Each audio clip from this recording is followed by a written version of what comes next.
You know, Maximo from Ghosts to Glory is easily one of my favorite PS2 games. And that's saying a lot, since I initially didn't like that console for most of its retail life. It's a throwback to Ghouls and Ghosts that really drew me in, but what kept me was the gameplay and exploration.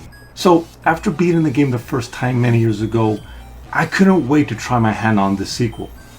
Unfortunately, life got in the way, and well, yeah, it took me a while to snag a copy. But here I am, playing Maximo's next adventure for you all.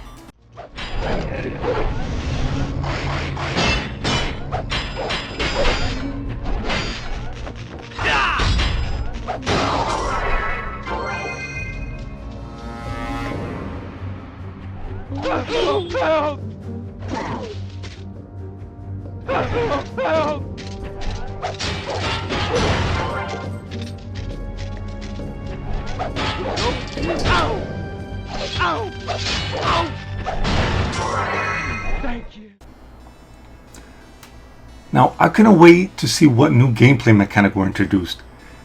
Maximo was solid in that department, but with like every sequel, things need to be changed a little to keep things fresh.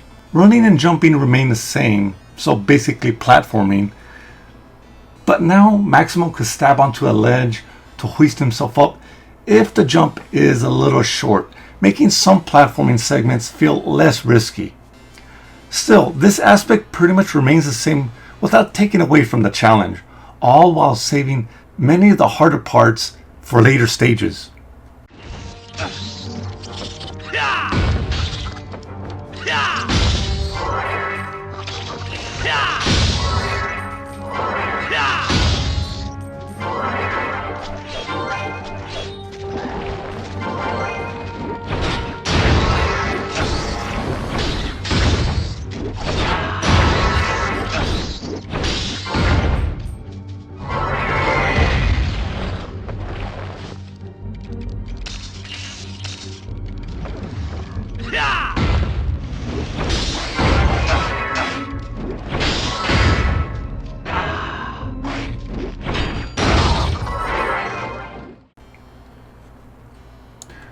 What did see the most changes is combat.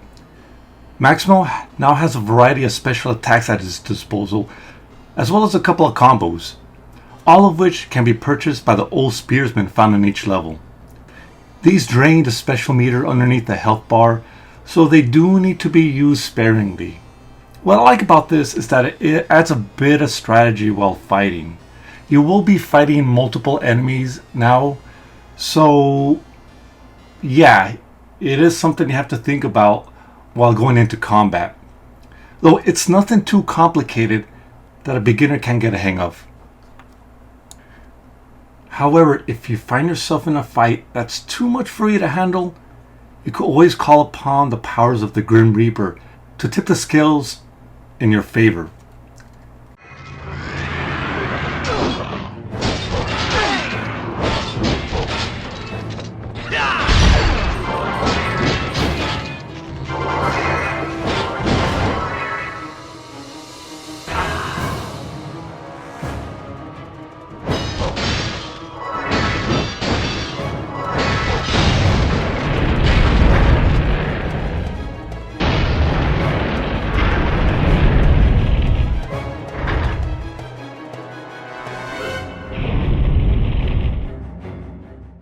Maximo's shield power-ups are now permanent.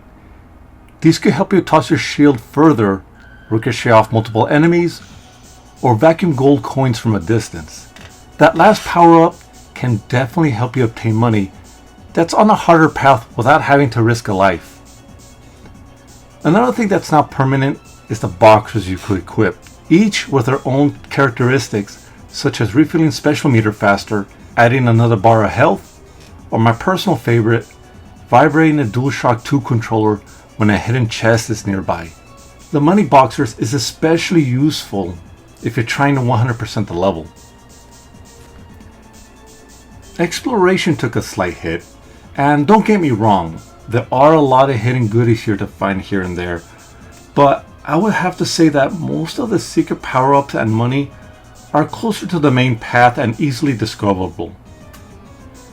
Getting to these locations was always something of a challenge in the previous game, but in the sequel though, it's nothing more than a slight detour. This does make the experience feel easier but less rewarding.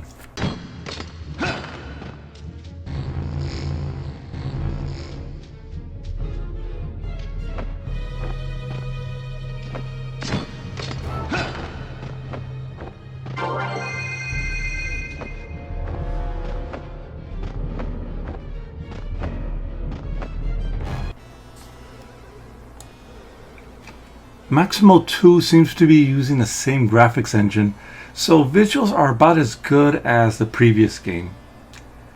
Capcom Studio 8 knew how to handle the PS2 hardware, and it shows with the transparencies and special effects. What they did improve though is the character models.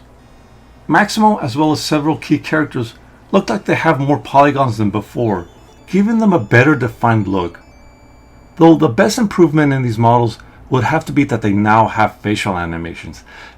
This was something that bothered me in Ghosts to Glory, but in Army of Zin, Maximo and crew can now express themselves in in-game cutscenes for a better storytelling experience.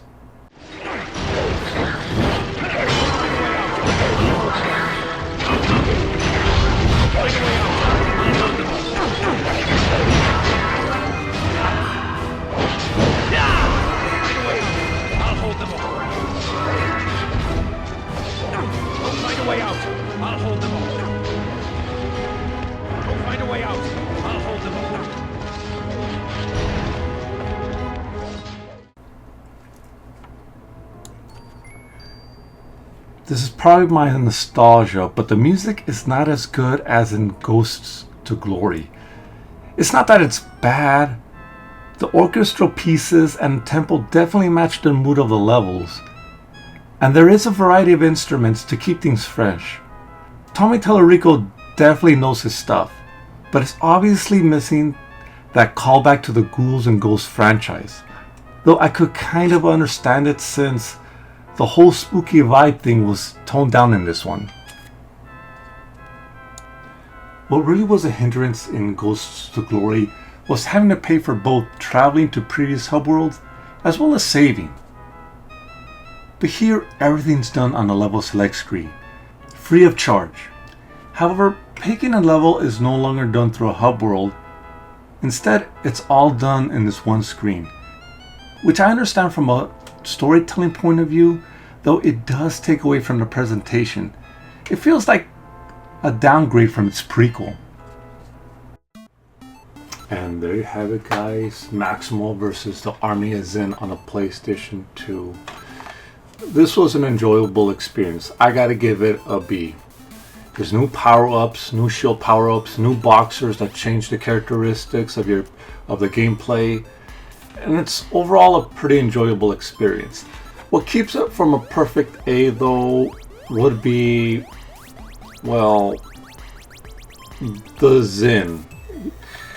The main Zin trooper gets changed out with a different color variation and a slightly different attack pattern. And that hurts it a little bit because once you get close to them, they basically play the same.